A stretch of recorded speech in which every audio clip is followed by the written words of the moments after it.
Sveiki, grupas dalībnieki! Man prieks, ka jūs esat mūsu mediografikas grupā, izvēlēs sevi laimīgu. Un gribu pastāstīt bišķiņ par sevi īsumā, kā arī kā tapa šis instruments. Lieta tāda, ka es esmu medijs, strādāju ar enerģijām jau sen, no 11. gada. Izzinu sevi, psihisko enerģiju, kā tā ietekmē uz ķermeņa, uz apstākļiem, domu forma, kā ietekmē uz ķermeņa un uz apstākļiem. Izzinu dabu kā tādu, ķermeni, psihisko enerģiju un saredzu tajā likumsakarību un ne tikai. Kā arī astroloģiski, var pastīties numeroloģiski, enerģētiski. Esmu vēl, ir prasme čenelingā, lūk, un attīstās Kristus apziņa, lūk, tas ir īsumā, un par mediografiku, kā tas tapa. Tā kā mēs šo projektu veidojam kopā ar Santiņu Tabulevicu, un tad mēs bijām ar viņu pie jūras Kolkā, un tur atpūtamies, skatījāmies uz jūru, uz apgāstiem kokiem, un izdomājam pačenelingot. Es uzdevu visumam jautājumus visādus, un man nāca tāda informācija par to, ka meditācija un tā mediografēšana uz papīra maina apziņu īsākā veidā, ka nevajag līst destruktīvās enerģijās, īpašībās, apstākļos, ka tas viss programmā, kuru mēs dabujām dzīves gaitā, bērnībā, pat varbūt arī puncīti mammā, jā, bērnībā, tad bērnu dārs, skola, sociums, ģimene, arī darbs un visur kur, jā, un mums tas viss uzliek savus šablonus, un mēs izveidojamies par to, kas mēs esam, jā, un ar tām traumām, un tā arī dzīvojam, un liekas, ka tā ir mūsu dzīve, bet izrādās, ka mēs nezinām sevi patiesus. Mēs domājam par laimi, ka mēs gribam to un sapņojam, un kad piepildās, jā, tad tas nebija tas, ko es gribēju, jā. Nu, tad ir tā vai tā kaut kādi šķēršļi vai nepatīk ir savādāk. Jo mēs tad, kad vēlējamies kaut ko tas sanāk, mēs vēlējamies no prāta un no tās pieredzes, kas mums bija iepriekš, jā, un no tā mēs vēlamies skatoties uz citiem, jā, ka mēs arī to pašu gribam, līdzīgi vai kā. Bet tas viss ir ilūzija.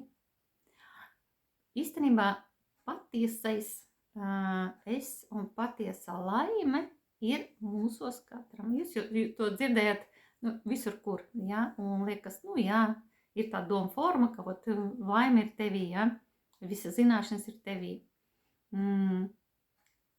Tur šai doma formai ir milzīga nozīme. Tas ir kolosāla nozīme, jo tur arī ir tie resursi. Tur arī ir viss. Visums tā sakārtots vienkārši. Citi cilvēki, uz kuri grib pelnīt uz mums, uz cilvēka, ja, tad viņi izmanto varbūt šīs zināšanas apzināti vai neapzināti, līdz ar to mūs liek būt vergiem par kaut ko, par kaut kādām materiālām vērtībām vai vergiem savu raksturu īpašībām negatīvām. Lūk, un mediografika atnāca caur čenelingu ar tādu stāstu, ka es ievadu meditācijā, cilvēks atslābinās, un ar to atslābināšanu izvada to enerģiju uz papīra. Sanāk, kad cilvēku atslābinājoties, savādāk sāk strādāt hormoni. Kad mēs to mediografējam uz papīra, mēs paildzinām to laiku, kad tie hormoni ilgāk strādā. Un tas ir jocīgi ķermenim, jo mēs pieradām būt kaut kādā savātā hormonālā vidē, ja, dzīvot ar prāti, ja. Šeit ir savādāk. Un tas ļoti korekti iedarbojas uz šūnām, ka pēc mediografikas šūnu līmenī sanāk kaut kā neapzinātā līmenī mainās viss. Un kāpēc tieši tagad tā mediografika? Jo laiks pātrinās un iedarbība arī gan pozitīva, gan negatīvā. Un tāpēc mediografika šobrīd viņa ļoti korekti, ātri var mainīt, es saku, lietas, veselību, apstākļus uz kvalitāti, ja? Tik, cik gatavs cilvēks tajā brīdī. Lūk, un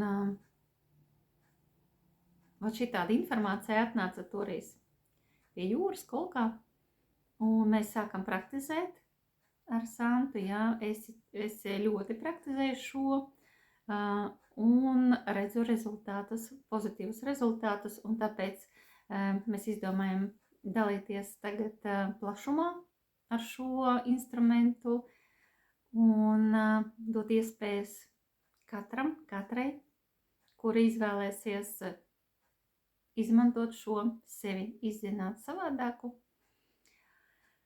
Un vairāk informācijas, tad skatāmies, vērojam, sekojam mūsu grupā. Es stāstīšu arvien vairāk un vairāk par to mediografikas instrumentu. Un tiksimies nevienreiz, kā arī mācību kursā mediografika februārī. Un viss labais tikai sākās. Tā prieks jūs redzēt un uz tikšanos. Atā.